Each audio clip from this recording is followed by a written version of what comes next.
The Celestial Empire, or Points and Pickings of Information about China and the Chinese, by George Mogridge. Chapter 25. A short account of games and of fortune-tellers, jugglers, and other characters.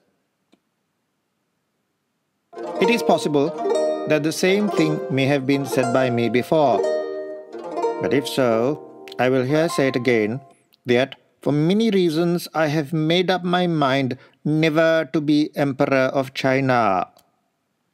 If Tao Kwang reigns over his 300 million subjects till I dethrone him, his tigers of war may keep their swords scabbarded, for the gates of the imperial palace will never be assaulted by me. There are some things that I like in China, and a great many things which I cannot endure, but passing, for the moment, by the one and the other, let me give you a short account of Chinese games. In accordance with their steady and thrifty habits, the Chinese regard gaming as infamous.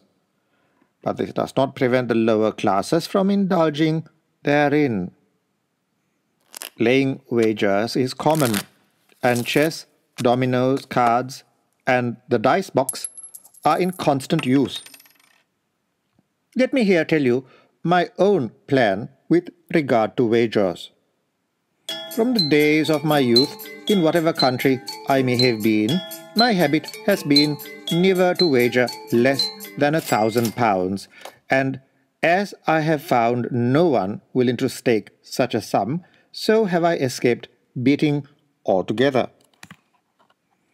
The game of shuttlecock, played with the feet, by the Chinese is an animated spectacle, though it must be acknowledged that the attitudes of the celestials occupied therein are rather picturesque than elegant. The thick soles of their shoes are used as battledores, and now and then the hand is brought into exercise. You would be much amused to see the chopsticks play at shuttlecock. The Chinese contend that the game of football is a very ancient one, and that it was introduced as a suitable exercise for the soldiers, the army of heaven. I said you would be much amused to see the chopsticks play at shuttlecock, but I think it would amuse you still more to gaze on the celestial warriors in their large blue nankeen trousers and red tunics playing at football. To see their rude pastime when stretched out afar, the army of heaven and the tigers of war. We have cockfighting in England, though not so much of it as formerly. This cruel pastime has greatly declined. At one time the people in Staffordshire seemed to think that cocks were as much made to fight and bulls to be baited as the sun was formed to shine in the firmament of heaven. In China they train quails to fight and put crickets in bowls that they may irritate them and make them tear each other to pieces for their sport. Oh, how I abhor cruelty! Show me one who is cruel in his youth, and I will show you one who will be hard-hearted in maturity and age. Say what we will, there are some things which the Chinese can do better than we can. In making silk and porcelain, carving ivory balls, and flying kites, we have no chance with them. It formed as they are of refuse silk paper and split bamboo, and of all kinds of shapes. Up, up, up they go till you would think they would never come down again. However, they do come down again, and we may learn this lesson from their descent. Blown about by the storm or upborne by the blast, we are sure to come down to one level at last. Some are formed like men, some like animals, some like fishes, and others like birds. If you can tell a bird kite in the air from a real bird, you can do more than I can. Then again, the Chinese kites have holes in them with strings stretched across so that as the wind whistles through the strings, they sound like aeolian harps. This is a very great improvement. Kite flying is quite a national amusement in China, and the number of men and boys seen on the 9th day of the 9th moon hastening to the hills to enjoy the pastime is very great. To pull down the kite of another by crossing the strings is by far too general a practice. Many a kite that at 1 minute seems proudly flying the highest in the air, as though it derided its fellows, is the next seen lying on the ground. This is sometimes the case among mankind. Many blame others and fall into greater evils themselves. The faults and the failings of men they deride, in their zeal rising higher and higher, like a kite in the air they mount up in their pride, and at last tumble down in the mire. The race of the dragon boats at Canton on the 5th day of the 5th moon excites much tension. These boats or barges carry from 50 to 80 men each, and if ever the celestials do put forth their skill and strength on the water, it is in this aquatic contention. The strokes of the paddle are regulated by the sound of a gong. You can hardly expect to hear much about skating at Canton, but move 1,000 miles more northward, move to Peking, and in the winter you will find skating enough. It is said that the emperor himself takes a part, sometimes in the amusements on the ice, but never yet have I had the good fortune to skate in his company. Think of Tao Kwang, the sole ruler of the earth and the son of the firmament of honor, kicking up his heels on the ice with a pair of skates on.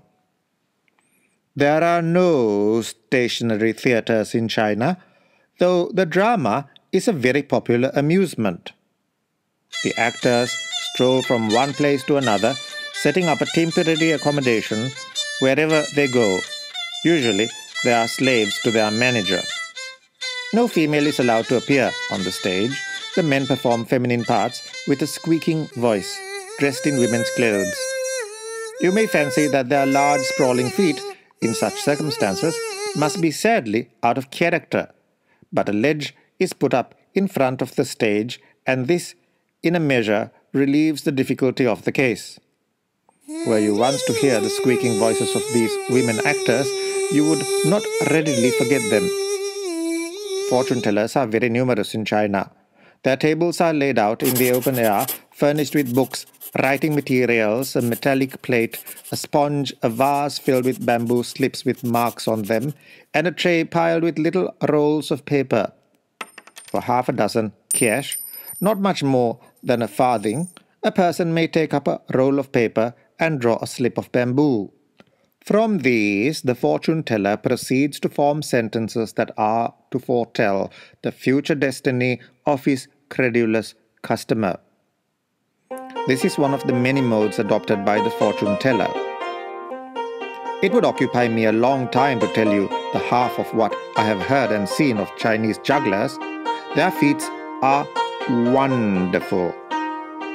In the catalogue of the Chinese collection, the following striking descriptions are given. A man produces from a basket the stuffed skin of a rat. This he exhibits to the multitude and convinces them that it is exactly what he represents it to be.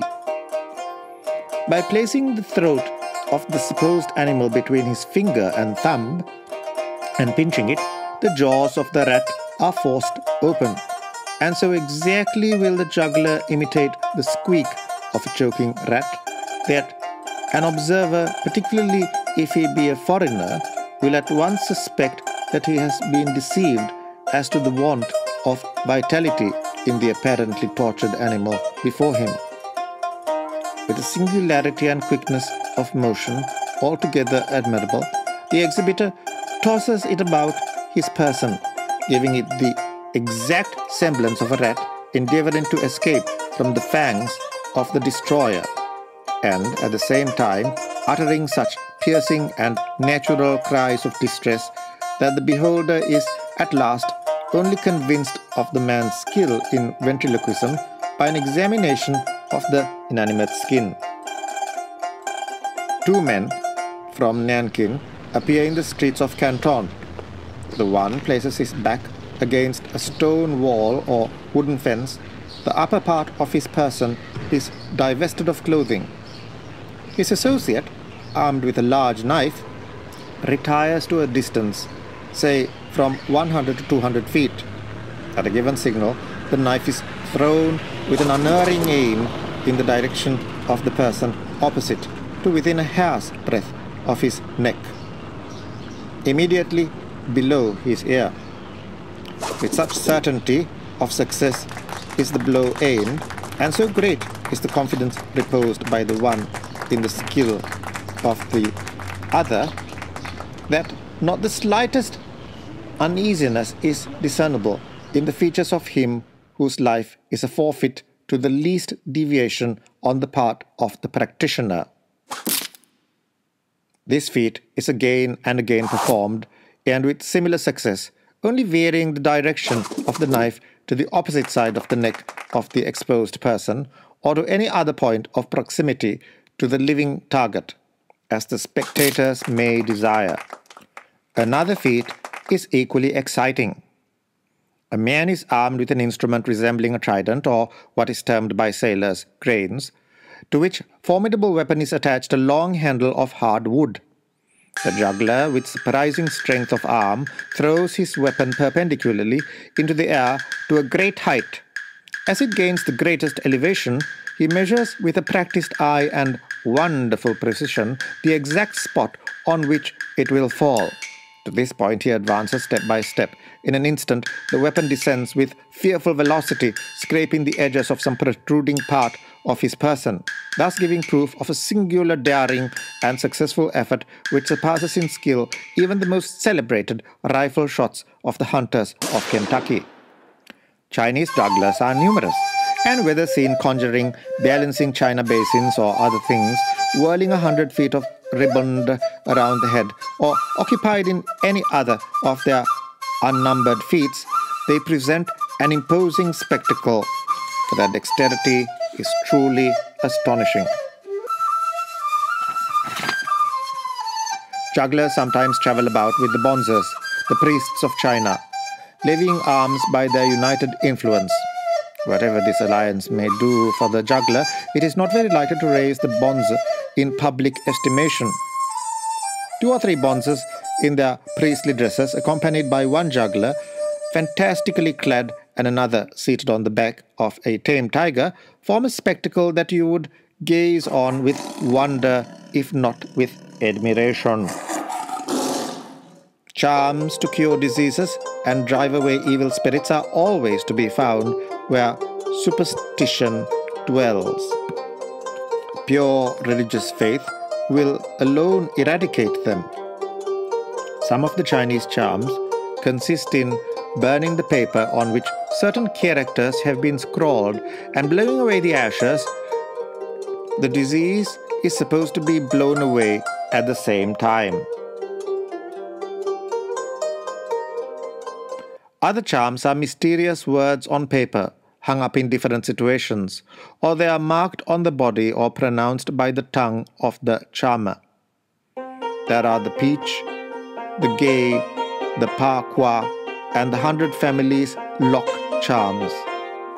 In the peach charm, a sprig covered with blossoms is placed at the doorways to keep evil from entering.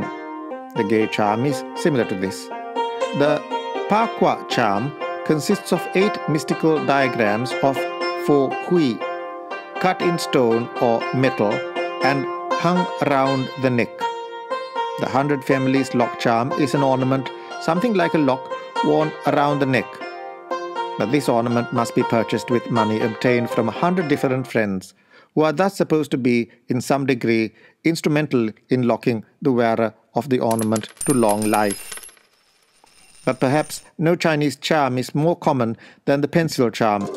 It is to this effect: a pencil most wonderful, may the writers in heaven send down celestial pencils. Write with them heaven, and heaven opens. Write earth, and the earth rends. Write man, and man lives. Write demon, and demons perish. As the Chinese use the pencil to write with, and not the pen, this pencil charm is the more common. Celestial pencil. If what these dreamers say of thee be true, then art thou indeed exalted. Earth, sea, and skies are subject to thy sway, and men and demons thy commands obey. There is a charm by no means uncommon called the stork charm. It consists of a rude resemblance of the stork, with an inscription written within it. Were you to see some of these charms, you would hardly guess that the drawing of the bird was meant to represent a stork. The inscription is a sort of address or petition that the heavenly genii may descend quickly.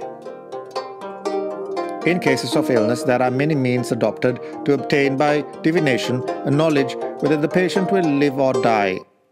Nor does a failure in the truth of the information thus obtained appear at all to shake the faith of the credulous inquirers. Again and again they have recourse to the same means with the same object in view. One mode of proceeding is to light candles at night and to spread dishes of food on the table. An old hag then beats an iron drum having a leathern top, tucking up her clothes and dancing about in all manner of grotesque forms. This is continued till by degrees the old sorceress becomes greatly excited. She gabbles with her tongue a strange jargon, opening and shutting her jaws till she foams at the mouth, reels, trembles, and falls. All at once she starts from the ground. The lights are put out, and the old hag cries out, "Our ancestor is come to share the feast."